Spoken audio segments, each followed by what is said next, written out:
ప్రభునామునకు గంధ కలుగునుగాక. పరమగీతము 2వ అధ్యాయం 14వ వాక్యం మనం చదువుకుంటున్నాం.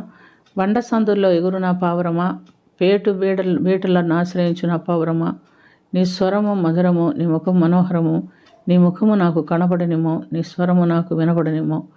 న్యాయనేటువంటి సొలొమోను రాజు మరి షూలమితి ప్రియురాలు అనగా సంఘం కాను పోల్చుకొని తాను క్రీస్తుతో ప్రియుడుగాను పోల్చుకొని రాసినటువంటి పరమగీతం ఇది. ఇశ్రాయేలీలు దీన్ని ఎంతో భయభక్తులతో చదువుకుంటారు. మరి ఇక్కడ మనం గమనించినప్పుడు బండ అనగా క్రీస్తు అని చూస్తున్నాం. ఎందుకంటే మొదటి కొరింథీయులకు రాసినటువంటి పత్రిక 10వ అధ్యాయం 5వ వాక్యంలో మనం చూస్తున్నాం ఆ బండ క్రీస్తే అని చూస్తున్నాం. మన పితరులందరూ మరి అరణ్యములో ప్రయాణం చేసినప్పుడు వారికి దాహం వేసినప్పుడు దేవుడు మోషేతో ఆ బండను కొట్టమని తన కర్ర తీసుకొని బండను కొట్టమంటే ఆ కొండలో నుంచి సమృద్ధి అయినటువంటి నీరు వచ్చి ఆ యొక్క ఇశ్రాయేలీల సమూహము తన పశువులు వారందరూ కూడా తృప్తిగా తాగి తృప్తి పొందేదానికి కావలసినంత అంత నీరు ఆ బండ సందులో నుంచి వచ్చింది. ఆ బండ క్రీస్తే అని చెప్తున్నట్టుగా మనం చూస్తున్నాం.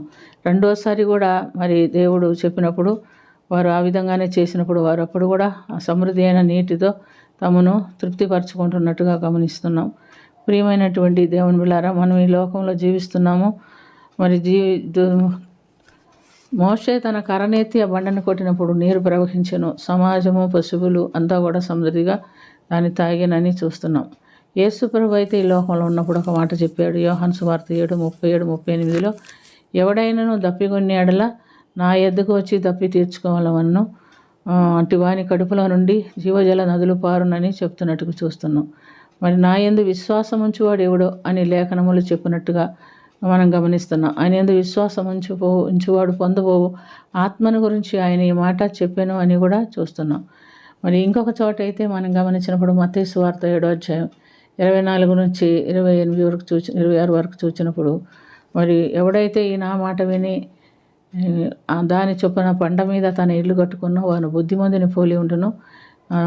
వాన వచ్చును, వరదలు వచ్చును, గాలి విసిరి ఆ ఇంటి మీద కొట్టెను, దాని పునాది బండ మీద వేయబడిన కనుక అది కూల్చబడలేదు అని చూస్తున్నాం.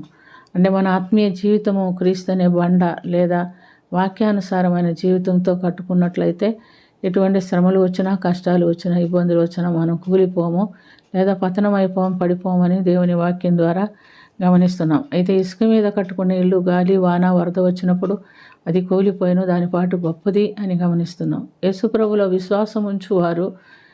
విశ్వాసం ఉంచితే మంచిదే, కానీ ఆత్మానుసారమైనటువంటి జీవితం కూడా జీవించాలి. ఇలా జీవించాలంటే వాక్యం మనలో ఉండాలి. వాక్యం అనే బండ మీద మన ఆత్మీయ జీవితమునకు పునాది కట్టుకుంటే ఎటువంటి పరిస్థితుల్లో కూడా మనం కూలిపోవటానికి ఆస్కారము లేదు.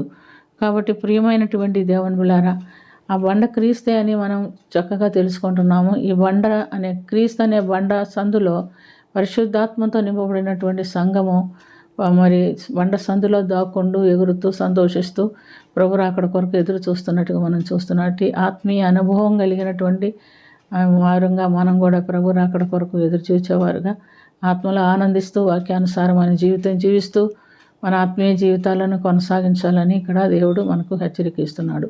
అటు దాన్ని ఇది కొరకు ప్రార్థన చేసుకుందాం. ప్రేమ కలిగిన తండ్రి, కృప కలిగిన ప్రభా, మేము కూడా నా తండ్రి నాయన వాక్యానుసారమైన జీవితం జీవిస్తూ పరిశుద్ధాత్మలో ఆనందిస్తూ ఆ బండ సందులో ఎగురుతూ ముందుకు నీ కొరకు ఎదురు చూచేవారంగా, నీ రాకడ కొరకు ఎదురు చూచేవారంగా ఈ లోకంలో ఉండాలని నువ్వు మాకు హెచ్చరిక ఇస్తున్నందుకు స్తుతి స్తోత్రం. అటు ధన్యకరమైన జీవితాలు మేమందరం కలిగి ఉండినట్లుగా మాకు సహాయం చేయమని కరుణించమని యేసుక్రీస్తు పుణ్యనామమున అది మిక్కిలి వినయంతో అడిగి వేడుకొనుచున్నాము తండ్రి.